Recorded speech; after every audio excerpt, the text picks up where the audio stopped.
नमस्कार, मी फाल्गुनी पुष्पराज गायकवाड. आपलं वृत्तांत जिल्हा न्यूज मध्ये स्वागत आहे.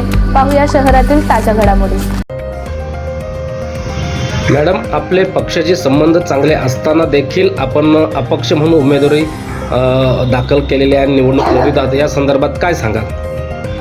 तसं पाहायला गेलं तर मी भारतीय जनता पार्टीकडे उमेदवारी अर्ज ऑनलाईन दाखल केला होता, परंतु पक्षाने असं का केलं मलाही माहिती नाही.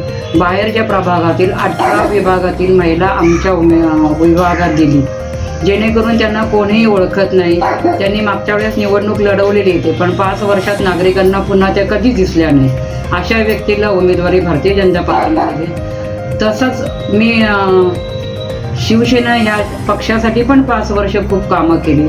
माझं काम तसं समाजकार्य जास्त आहे. 99% मी शहरामध्ये समाजकार्य करत असते, पण या माध्यमातून मी असं ठरवलेलं की लोकांना काहीतरी समस्या आहेत, पाण्याच्या अनेक प्रश्न आहेत, महिलांचे, नागरिकांचे, असे स्वच्छतेचे प्रश्न मी फिरते तेव्हा बघते. तर मला असं वाटलं की राजकीय बळ देऊन आपण ह्या लोकांसाठी अजून काय करता येईल, या उद्देशाने मी ही निवडणूक लढायचं ठरवलेलं आहे.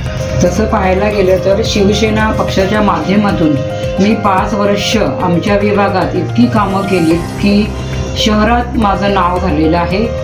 जसे की लसीकरण 2,500 लोकांना मी लसीकरण माझ्या स्वतःच्या वाहनांनी नेलं आणि घरी त्यांना पोच केलं. मास्क वाटप 5,500 लोकांना मास्क वाटले, सॅनिटायझर वाटले.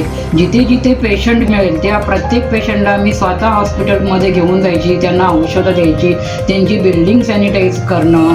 त्यांच्या आईवडील ॲडमिट असतील तर त्यांच्या मुलांना मी घरी जायची, त्यांना भेटायची, त्यांना जेवण, त्यांना काय फ्रूट्स हे ते. हॉस्पिटलमध्ये असलेल्या पेशंटना फळं पाठवणं, काही सुविधा पाहिजे असेल आणखीन त्यांना तर ते करणं. अशी शिवसेनेच्या माध्यमातून 5 वर्ष मी इतकी कामं केली की लोक फक्त आम्हाला सरिताताई पाहिजे असंच आजही बोलतात वार्डात. ताई तुम्ही आमच्याकडे या, तुम्ही इथूनच निवडणूक लढवा, असं सगळ्या महिला मला सांगत असतात. असं असतानाही पक्षाने नवीनच आलेल्या उमेदवारांना उमेदवारी दिली. म्हणूनच मी ठरवलं की लोकांसाठी काय करावं, म्हणून मी ही अपक्ष उमेदवारी अर्ज भरलाय.